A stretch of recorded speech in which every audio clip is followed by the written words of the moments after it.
Mm. So, hey, hi. Anybody else is going to join?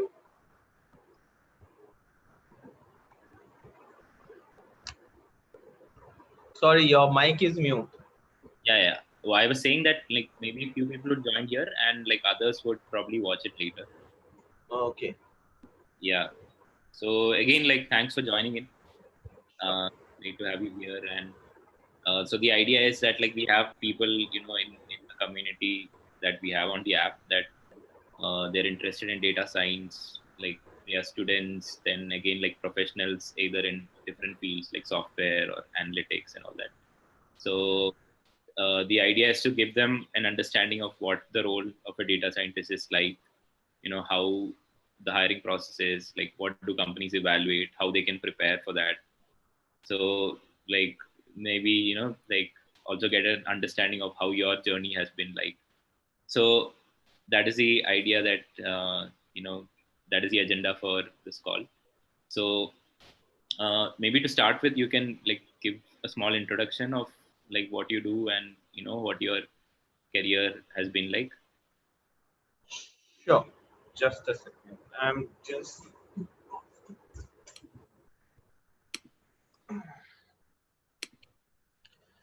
Okay. Uh, just to say, are we live on YouTube? Means it's showing live on YouTube something. Yeah. I've been streaming this too. Sorry. Oh, sorry. You are streaming this. Cool. Good.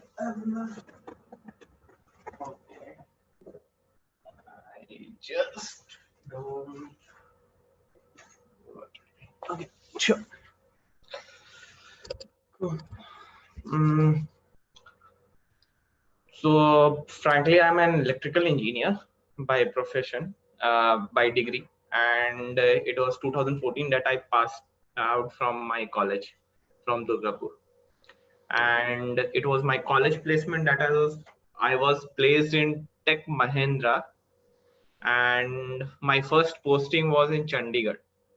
Okay. So once you are posted, I joined Tech Mahindra in November 2014 Right. for 6 months before, after my college and before joining the company. That period, I in my hometown only I did a teaching. I will say as a assistant professor in a diploma college. So during that time, I was teaching algorithms, network circuit theories, whatever I knew. That after that, I joined in Chandigarh and started learning more details in computer science. And slowly, gradually, that it was a 6 month of rigorous training that we went through in Chandigarh. Right. After 6 months of training, we many people were given jobs in different domain, and I was landed up in a testing profile. Right. We were doing testing for AT&T, and doing that, I started using automation testing in Selenium, and uh, we started doing testings and was liking slowly introduced to the front end technologies too, but slowly getting bored little bit. Then I had an opportunity that time to switch my project, and luckily, with the help of one of my friend, I got referenced in Pune where Makers Lab was built. So Makers Lab is an R&D department in Pune for TechM, and that was turning point in my career when I joined an R&D department in Makers Lab. So almost about 6 months to 8 months of my job, I joined an R&D department in Pune and got transferred. So there we started experimenting new things, talking on new technologies, working with new technologies. We explored Bitcoins. Machine learning was one of 5 years back was one of the new coming up thing that time. we were exploring that. So we tried machine learning, few algorithms. We tried mainly chatbots that time, that were exploring and how to sell business. Then we explored in Bitcoins. Then we explored in some batteries also, that how we can use batteries and or Wi-Fi, we can make something out. But at that point of time, machine learning was stuck to my head, and I was directly working in that without any formal training. And we were only, I think, group of 3 or 4 people that we started a journey for making chatbots. During that time, I started learning Python, machine learning, NLP, and all. And we built a whole chatbot system, which we sold to many different customers. And then slowly taking the customer data, creating a clean text over that, feeding it to our model, creating whole chatbot system for them and deploying for them. Then we went even Thailand, Cartoon Network, Amazon theme parks. So built a whole chatbot system having 3, 4 different models depending upon the customer size and customer query. After that, I switched to Reliance. After that, I switched to Reliance, and in Reliance, in past 3 years, we have done around 7 to 8 projects, taking data from internal HRs and Reliance community and things, and delivering here also like recommendation systems for the whole employer of 1,40,000 base customers, employees. So we built chatbots here, virtual assistants, route matching algorithms, then making different parts of this. So it's especially moved in a senior data scientist and a senior data scientist in Reliance. So this was a pretty much story. Most of the as not having a formal education in data science, but everything went like you are put in the ocean and trying to swim. Right, right. So how did you make that switch from software engineer to data scientist? Was it within Reliance or? No, it was mainly, I will say that within TechM, where I was placed in an R&D department by luck, and I need to learn to deliver projects. Okay. So during that time, I started learning data science and applying to projects, and then I switched it. Okay, I am now being a data scientist, as I am doing projects that are involved in machine learning and serving to people who are catering lakhs and thousands of employees. Right. So like you sort of moved into a data science role within Tech Mahindra itself. Uh, as a job role specified, I was working as a data scientist there also, doing everything. But if you specifically say as a job role, yeah, I then when I switched to Reliance, I switched in that position. Okay. Because I had a knowledge of whatever required for that skill. Right, right. So like, I mean, a lot of people have heard data science and, especially students, they want to be in data science. So maybe you can give an idea about like what a data scientist does, like what is your work like on a day-to-day basis? Maybe give an example. So on everyday basis as a Reliance, if okay, rather than my work, I will day-to-day work, I will say a project life cycle from related large industry scale project life cycle in machine learning terms, that will be much more helpful. Of starting with that, once you always have a client, maybe an internal client or maybe external client. You always have a client which requires something and which have a data. So you need to find out what is the problem statement for the client, what are the data available with the client. Once you get the requirement jot down from the client and data, then you start digging on data and cleaning your data and seeing what he has said is feasible or not. So you manipulate the whole data, see through data. You are basically, we call it EDA. So you do the whole, yeah, EDA from the data perspective, and goes with the timeline saying to the client, okay, these are from machine learning perspective, this is your data, this we are thinking, and we will be able to do this much, or this much we can help it out, or we can perform, live up to this much, or give us this more data points are missing.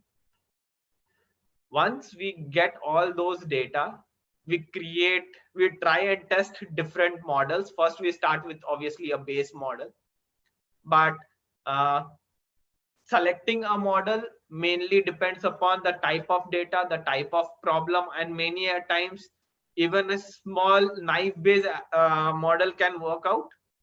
And many a times even you don't land up to a space that neither you have so much data to do a complex model or neural network, for example, or neither it can be solved with nice base. So you need to do a mixture of 2 3 ways to find out what is the uh, optimal way to solve that problem. Because for business, what matters is how you are solving the problem. It is not which model you are taking out. So you need to figure out a way to combine predictions from 2 or 3 models and try to assemble models and try to take out the final output. Once you do all those POCs and obviously deploy it in a small scale also, use create a POC for the for your customer consumers.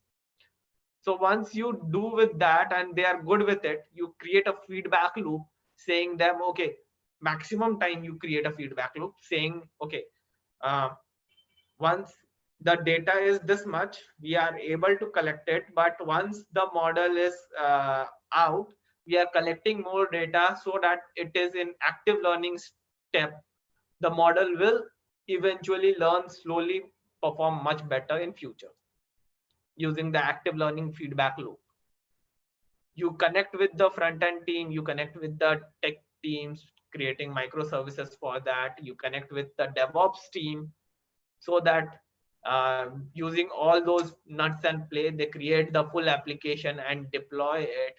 The deployment goes well, the end-to-end testing done, load testing is done, all the security measures are handled, and once it is live, then you keep on maintaining the data is coming back or not, it is getting model is learned or not, active learning is going or not. And this is the almost covering every part of the project life cycle that we go through in So, data science. so like, can you maybe give an example, like without revealing like too much, like maybe an example of a problem statement that you generally like that a data scientist has to work on? Okay.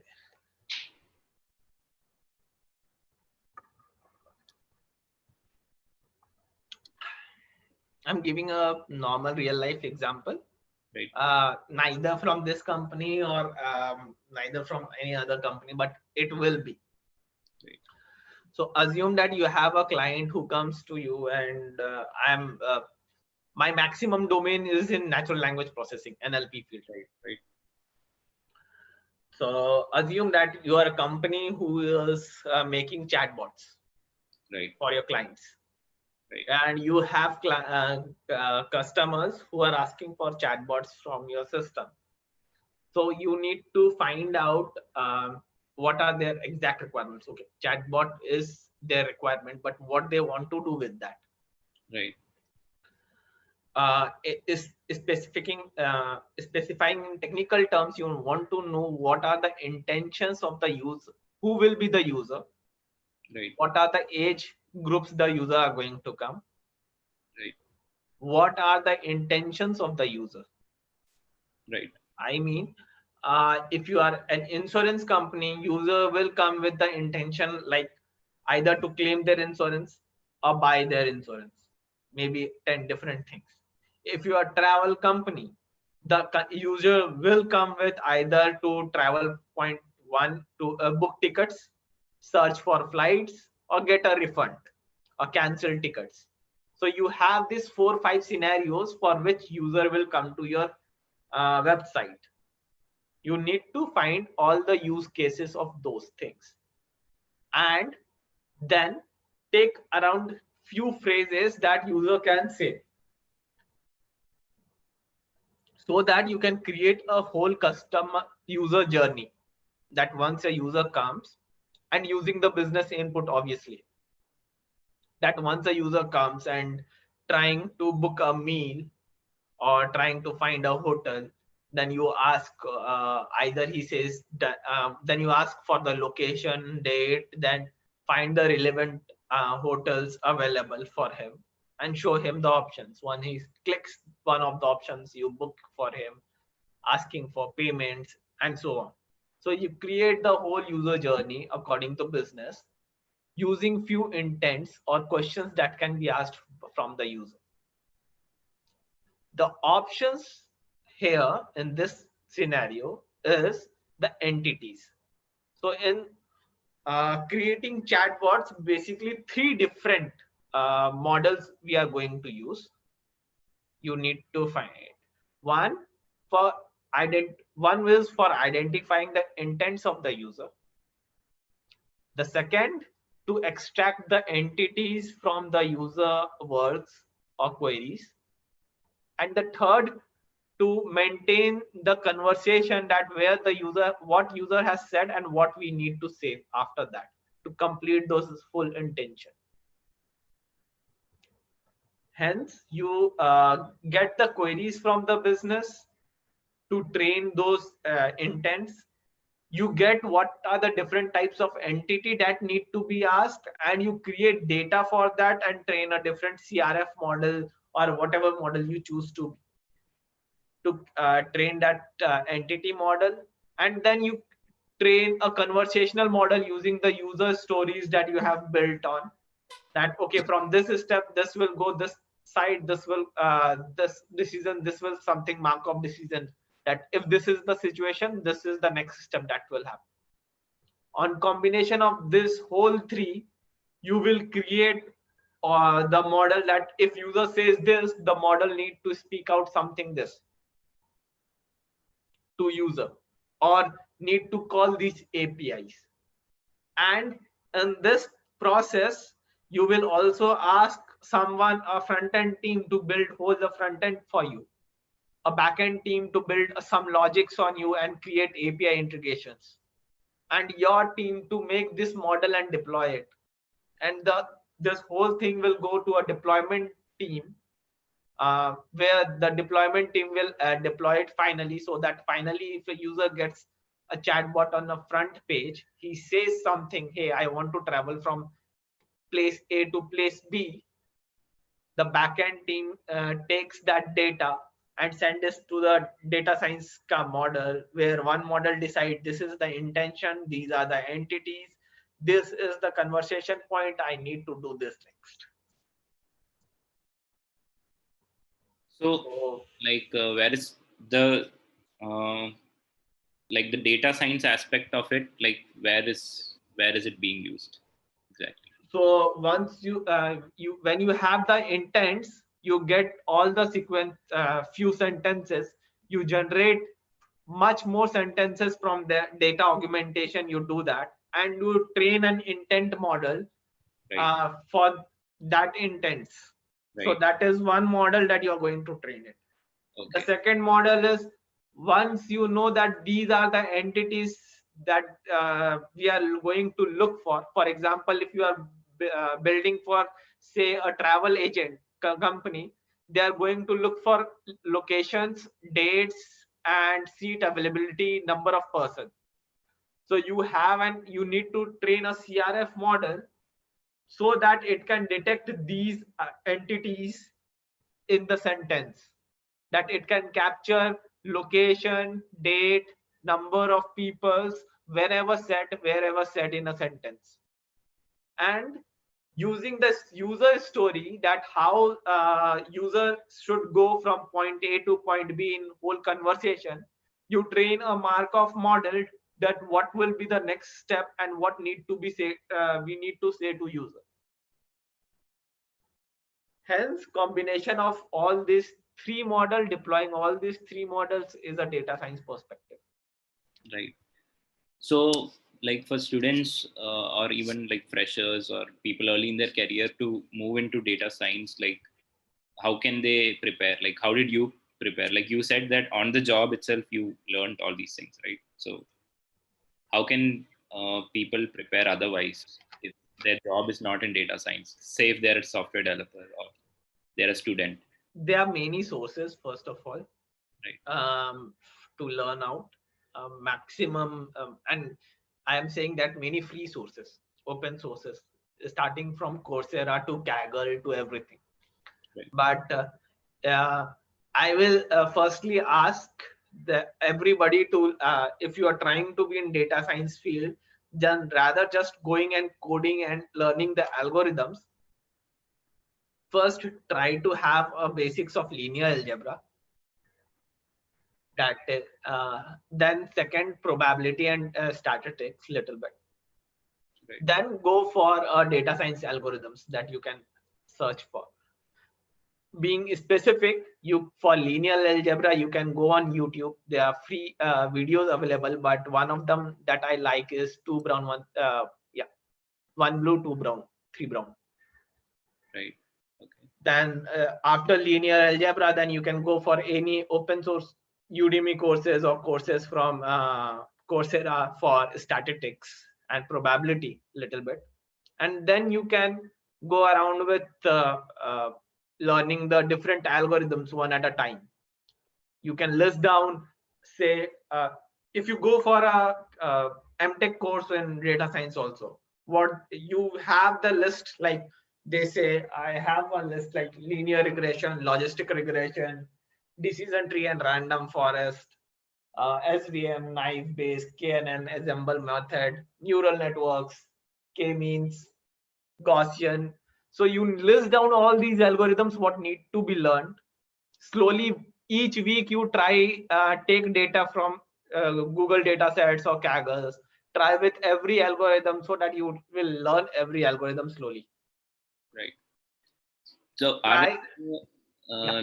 is this going to be enough? So, like, there is obviously a lot of difference between these like problem statements and data sets that you get on like Google or Kaggle compared to real world problems, right? Like the real world data will be like more chaotic and like there'll be more noise. But So, when you are trying saying that once you want to land up a job in data science and transform from software development to a data science role, right, you are not you are not working in a data science field, so I can't say that real data science right, data sets you will get, but you need to have an hands-on of different algorithms that can be there.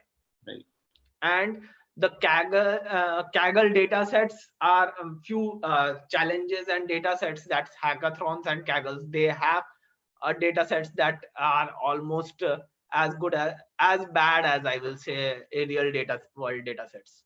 right.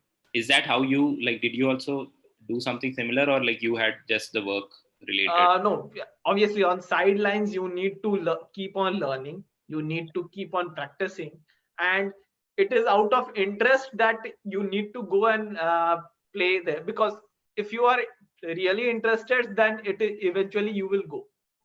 Right, It's like you are means I regularly go on Kaggle, I regularly play on that. Maybe I am regularly keep on seeing the analytics videos or writing on mediums. even like way back when you were a software developer, also this is what you used to do. Like this is how you transition. Yeah, because self-learning you can't do just by reading books. You need to have an hands-on practice also. Right, When I was in software developer and given a project that involved a data science or NLP in, specifically task, so I would Google it out. I would read Medium articles how to solve that problem. Then I will take that data set what is given there and try to go step by step from them. right, I will specifically say Sentdex Python. Right. He has a very good channel, very good playlist. I used to go in his neural networks playlist fully, understand totally, and using his data set, whatever he did, I did first with that uh, whole playlist first, then use my data set and try to train and optimize my problem statement over that. So, so like, what is the, I mean, like hiring process like? Uh, for a data scientist, let's say if it's a fresher or you're moving from software to data science, like what would interviewers ask, or like what is being evaluated? Okay, this depends upon the job role, first of all. So job role is for freshers, need to be for freshers, and what they are looking for. Right. Many a company, they are working in So, sorry, one thing is like, are there like openings for freshers? Because I mean, a lot of people, freshers, they want to get into data science, but like in the market, like, can a fresher get into a data science role straight away? so I will say directly, it's easy for a fresher to get a job in data science. Okay. And but it depends upon the so person on the other sides are also seeing experience. I will not say they are not seeing experience, but they are once they are not seeing for a junior resource, they don't see so much of experience. They the knowledge is also that matters. Right. And for interns and everything, they are looking for just they have interest or not. Right. To show your interest, you just need to show them on GitHub, on Kaggle, on your resume, that how much interested are you on the specific field, what I want, or what is my use case. Say if my job position requires computer vision problem statement, or my job requires NLP and task, natural languages related task, then how much comfortable are you with the natural language processing libraries? How much projects you have done from yourself side? I'm not saying real world problem statements, but how much you have done from your side, and that how much you know about the algorithms, how much you know about text cleaning, text mining, spacey NLTK data sets and all. How much have you put it on GitHub, that I can see your projects on going on GitHub? So how much open, I go through your LinkedIn profile, I want to see that you are genuinely interested in the technology, and you have learned that, and you will be useful for me. If you are able to prove these three things for me, I would consider it, maybe you are experienced or not, but you are going to solve my business problem, so it's good enough to hire you or hire someone. Right. So, and like, what about when someone has experience? Like, what was it like for you? Like, when you went for the hiring process? Like, first of all, how did you like go about it? Like, did you apply and did you get uh, shortlisted and that? I so I wrote it on I kept my papers and I wrote it on Naukri, I think LinkedIn and Naukri, that I'm looking for a job change. Okay. But so, and in my profile I have written down the applications projects that I have done on. I have given my GitHub links and my websites that I have worked on.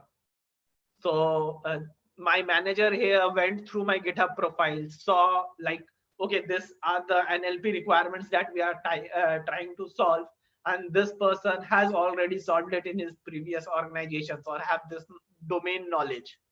He Right. went through my GitHub profile and saw my code. Right. Then he called me up for we talked over an interview. Then he gave me a problem that time also. We solved that problem and eventually got hired. Right. So, like, you got an on the spot problem, like related to some data science, or like in general? He given me on the spot problem related to an algorithm which we wanted to tweak and ask about. Okay. So I solved that. Yeah, many a times I have given interviews where people have given me a data set and asked me to create a model that can, a base model, giving finding out what are the feature engineering steps you have done, give me the visualization, give me the model, give me the accuracy measurement policies, and how you validate your model and everything, whole list. Right.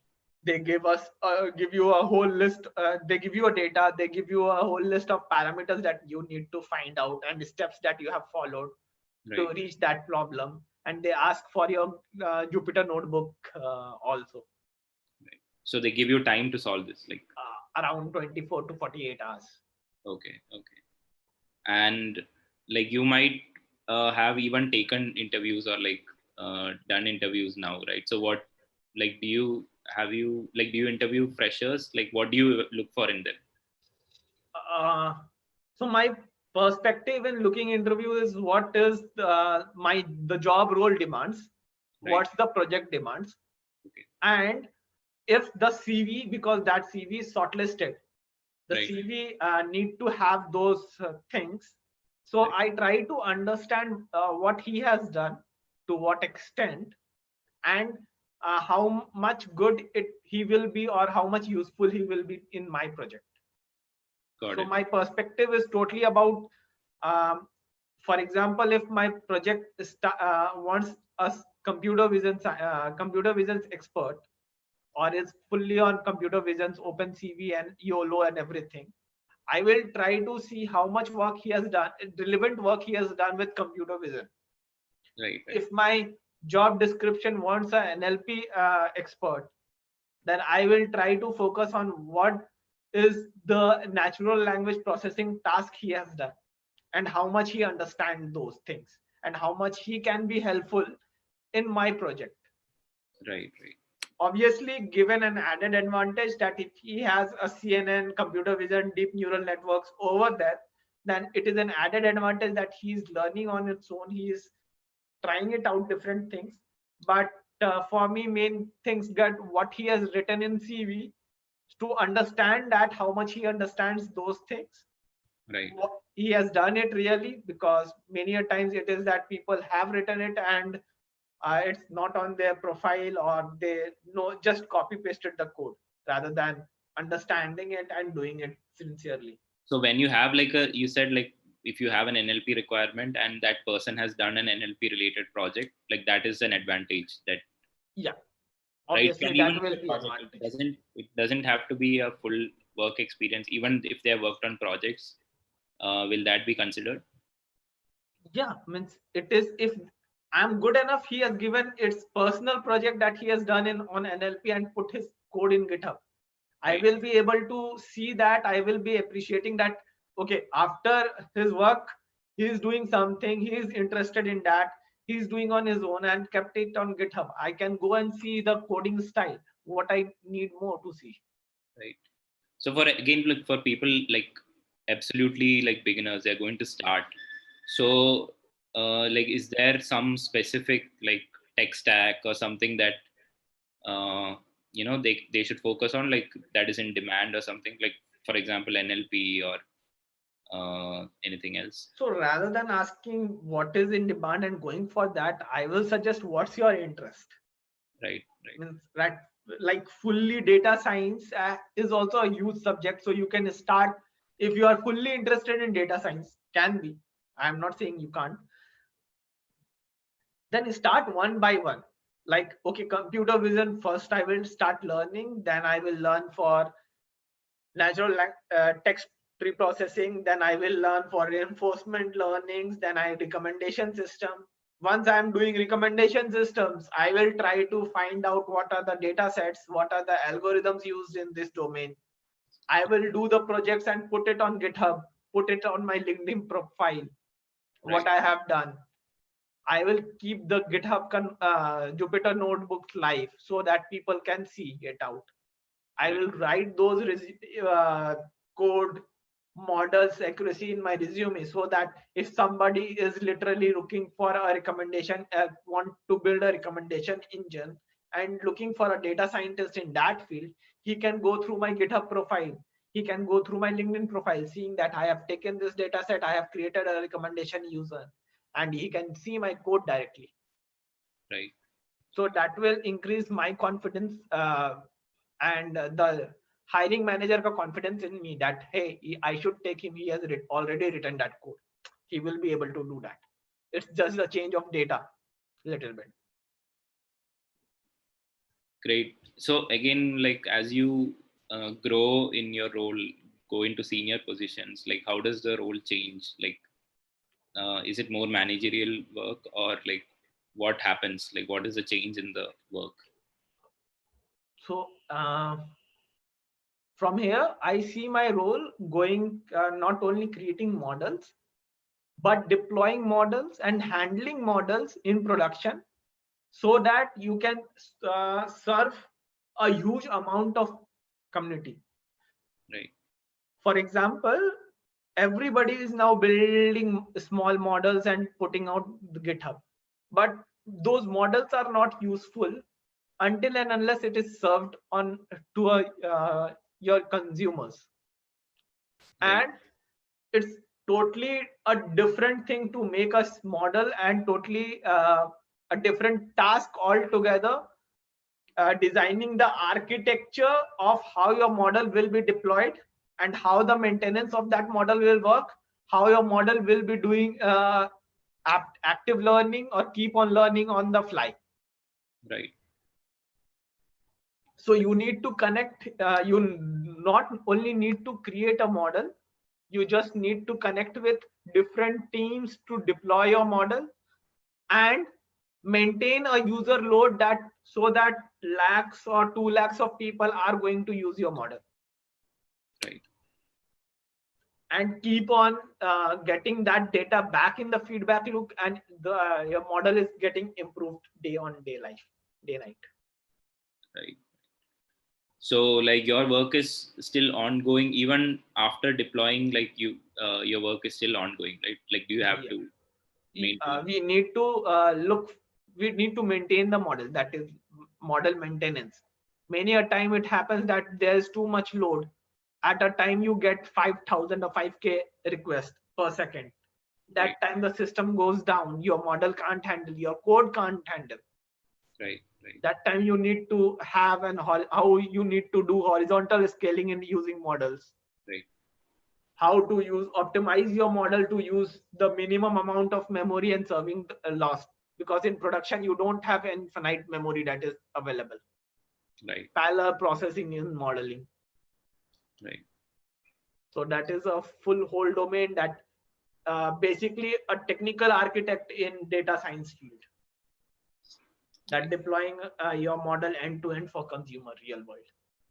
Great. Great. Great, Rahul. I think like you covered a lot of things. Hopefully, like people can pick it up and apply it in their life wherever they are. So thanks a lot for your time again. Thank you, thanks a lot, it was nice talking to you. Yeah, thanks and all the best. Take care. Yeah. Thank you.